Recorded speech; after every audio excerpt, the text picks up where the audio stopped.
Salut, moi c'est André Fabrice, je suis dans le domaine de l'agro-pastoral. Venez avec moi, je vous raconte mon histoire. Je n'ai pas connu mon père, il est mort quand j'étais petit. J'étais à la maison, un jour, un de mon oncle, appelé Émile, est venu me chercher pour aller à Bengourou, une ville. Et je reviens un an après. Je constate que la maison où ma mère était, elle n'y est plus. Je suis venu, j'ai demandé à ma mère. Ils me disent que ma mère n'est plus là, ils ne savent pas où elle est. Ça, un matin, je me suis levé et dit je vais chercher ma mère. Car il y a une église à Djamé, elle partait là-bas beaucoup. Donc je suis allé là-bas, je ne l'ai pas vue. C'est comme ça que je suis resté dans la rue.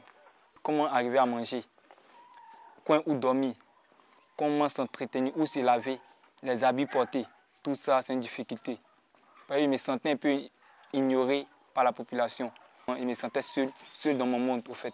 Et j'ai gardé seulement que la haine dans mon cœur. Parce que partout où je passais, j'étais sale. Donc les gens me voyaient en quoi? Un homme sans dignité quoi, au fait. Il faut mendier pour s'en sortir. Certains même pas de voler. La chance, bon, moi je ne faisais pas ça. Et ce que je peux dire, c'est que aussi, tous ceux qui sont dans les rues ne sont pas venus parce qu'ils ont fait quelque chose à la maison. Il y a aussi, à cause de leurs mauvais actes, mais aussi ces situations qui les ont envoyés là-bas. J'avais entre 11 ans et 12 ans. Dans la rue, en tout cas, je m'attendais à tout. Donc c'est pour ça que je dors très rarement. Il n'y a pas de sécurité. Tu es livré à toi-même. Voilà. Tu es la viande de tout le monde. Ne dis pas qu'il y a quelqu'un lui qui me protège. Non, ça jamais. La sécurité, c'est toi-même. N'importe qui peut te prendre et ça ne va rien créer. Tout ce qui en peut dire, c'est un jeune retrouvé mort dans la rue, pouf, c'est fini. Et c'est ainsi que, bon, un centre m'a pris, appelé Foyer de Moscou, situé à Koumassi-Remblai. Et j'ai fait au moins l'école, au CM2. J'ai eu le CP et maintenant j'ai dû suivre une formation.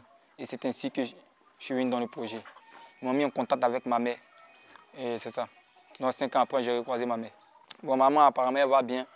Elle va bien. Bon, maintenant, ça va. Je vois que je suis plus en sécurité parce qu'il y a un coin où dormir. Il y a de la nourriture à manger. Je sais qu'il y a quelqu'un qui demande de mes nouvelles. Comment ça se passe chaque matin? Car j'étais dans le projet et c'est là que le patron d'ici est venu me chercher là-bas pour m'envoyer ici. Bon, apparemment, tout va bien, tout va bien. Maintenant, j'arrive à me prendre en charge.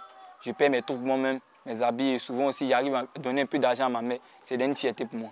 Bon, mes rêves, j'ai toujours voulu être artiste depuis ma naissance. J'aimerais avoir une famille aussi, avoir une maison et mon studio à moi. Dans le passé, j'ai vu, j'étais seul, avec personne, je ne gagnais rien. Voilà. Donc maintenant, je me bats un peu. Je vois que je dois aller plus fort que ça pour avoir ce que moi je veux. Personne ne va me donner ce que je veux. Je vois que je dois lutter même. Donc chaque nuit, quand il pense à ça, le matin, il me semble motivé pour le travail, pour la musique.